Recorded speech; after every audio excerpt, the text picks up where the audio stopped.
حضرت ابو ہریرہ فرماتے ہیں رضی اللہ تعالیٰ عنہ کہ بھوک کی شدت سے میری کمر دوری ہو گئی، تو میں ڈرا کہ کوئی مجھے نقصان نہ ہو، تو مسجد نبوی کے ایسے گوشے پہ بیٹھ گیا جہاں لوگوں کا گزر ہوتا تھا۔ میرا خیال یہ تھا کہ کوئی شخص مجھے دیکھے گا اور دیکھ کر کے پہچان جائے گا کہ مسئلہ کیا ہے، لیکن جو بھی گزرتا سلام کر کے چلا جاتا، شاید اسے جلدی ہوتی، یا پھر ہستی پلکوں کے نیچے غم بھی پلتے ہیں، مگر کون دیکھتا ہے اتنی گہرائی میں۔ میں نے سوچا کہ ایک قدم اور آگے بڑھوں اور آنے والوں سے ہم کلام ہوں، جب میں ان سے بات کروں گا تو میرے لہجے سے وہ میری آواز کی شکستگی سے پہچان جائیں گے کہ میرا مسئلہ کیا ہے۔ تو کہتے ہیں حضرت عمر رضی اللہ تعالیٰ عنہ آئے، میں ان سے کوئی مسئلہ شرعیہ دریافت کیا، لیکن شاید انہیں بھی جلدی تھی، انہوں نے مسئلہ بتایا اور آگے بڑھ گئے۔ میں پریشان تھا کہ حضرت سیدنا صدیق اکبر رضی اللہ تعالیٰ عنہ آئے، میں نے ان سے بھی قرآنی آیت کے بارے میں سوال کیا، لیکن وہ بھی جلدی میں تھے اور انہوں نے بس آیت بتائی اور آگے گزر گئے۔ تو فرماتے ہیں کہ میں ایک عجیب کیفیت میں مبتلا بیٹھا تھا کہ ایک جانب سے روشنی اٹھی اور دل و قلب و نگاہ کا مرشد اولین آ گیا۔ تو کہتے ہیں حضور آ گئے، تو چونکہ میری عادت بنی ہوئی تھی کہ میں ہر آنے والے سے مسئلہ ہی پوچھ رہا تھا، تو میں نے حضور سے بھی مسئلہ پوچھ لیا۔ تو حضور نے میری جانب دیکھا اور پھر زیر لب مسکراتے ہوئے بولے، ابو ہریرہ بھوک لگی ہوئی ہے؟ میں نے کہا جی حضور مجھے بھوک لگی ہے۔ کہا میرے پیچھے آ جاؤ۔ حجرات اقدس کی قربت میں حضور پہنچے تو اہل خانہ کو آواز دی کچھ کھانے کے لیے ہے؟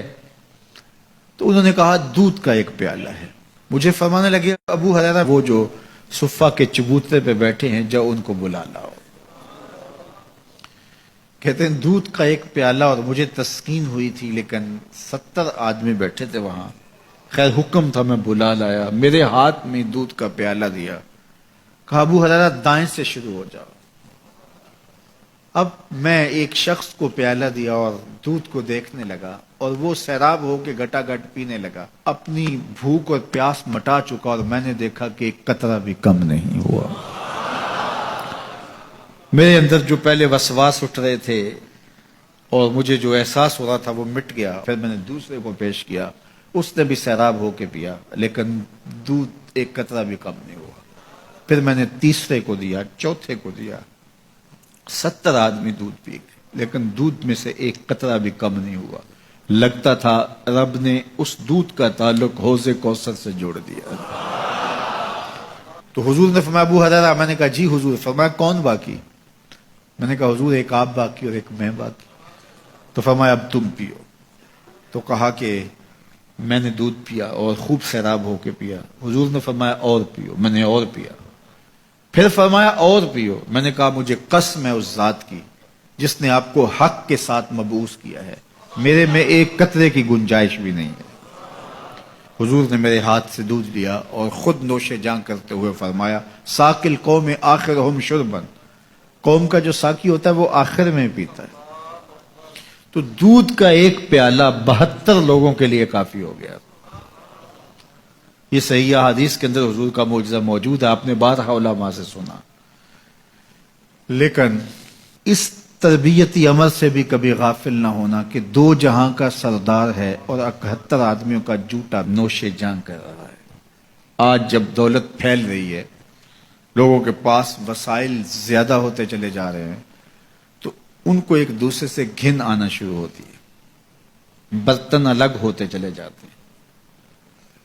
اسی زمانے میں تمام افراد ایک ہی برتن میں بیٹھ کے کھاتے تھے۔ پہلے یہ ہوتا تھا ایک گلی میں 2 امیر رہتے تھے، 4 غریب رہتے تھے، 2-3 مخیر حضرات اور جو ہے وہ کچھ متوسط لوگ رہتے تھے، اور ایک چھوٹا سا کنبہ اور قبیلہ ہوتا تھا، اور وہ ایک دوسرے کی ضرورتوں کا خیال رکھتے تھے۔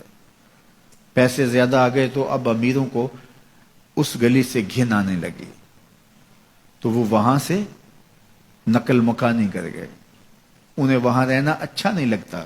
یہ بات ذہن میں رکھیے گا کہ ہمارے دین نے ہمیں ایک دوسرے کے دکھ بانٹنے کی تلقین کی ہے، ایک دوسرے کے قریب ہو کے رہیں اور ان کی ضرورتوں کا خیال رکھیں۔ اپنی استطاعت کے مطابق کسی کی عزت نفس کو نقصان پہنچائے بغیر، شہرت، ریا اور کسی اس طرح کی مرض کو اپنے قریب جو ہے وہ نہ آنے دیں، اور لوگوں کی اس مخفی انداز سے مدد کریں کہ ان کی ضروریات پوری ہوں۔ بلکہ میرے حضور نے ارشاد فرمایا، جس شخص نے صدقہ کیا اور اتنے مخفی انداز میں کیا کہ جو دائیں نے خرچ کیا بائیں کو خبر نہیں ہوئی، جب بائیں کو خبر نہیں ہوئی تو ہمسائے کو خبر کیسے ہوگی؟